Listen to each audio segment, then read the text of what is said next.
Ambassador Romualdez confirms F-16s for the Philippines from the U.S. will be in exchange for EDCA, VFA.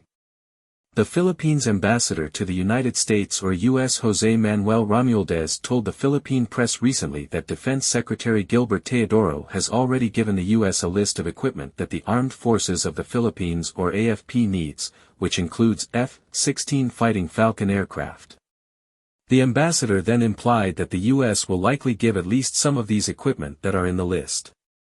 However, at the same time, he also admitted there will be some strings attached or conditions for the transfer of these equipment, and that will come in the form of the Philippines agreeing to continue to implement the Enhanced Defense Cooperation Agreement or EDCA and the Visiting Forces Agreement or VFA. Ambassador Romualdez said, and start quote, "There is no such thing as a free lunch. Our relationship with America is of course the exchange of EDCA and VFA," end quote.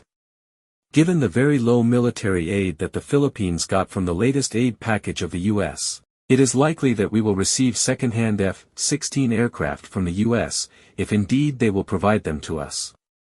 Now I am not going to argue anymore if it is fair to get second-hand equipment in exchange for 9 military bases in the Philippines which, by the way, will likely be used first and foremost, to defend Taiwan and not necessarily our country. But I think that to be fair, as I mentioned before, the Philippines should at the very least get the same or better package for the F-16s as what Argentina got, which the West heavily subsidized. This means that, first, at least 24 should be sold to us. If they will not be given, if sold to us, then they should cost no more than $12.5 million per unit. They should come with targeting pods, and they should also come with AIM-120 advanced medium-range air-to-air missiles or AMRAAM and AIM-9 sidewinder missiles.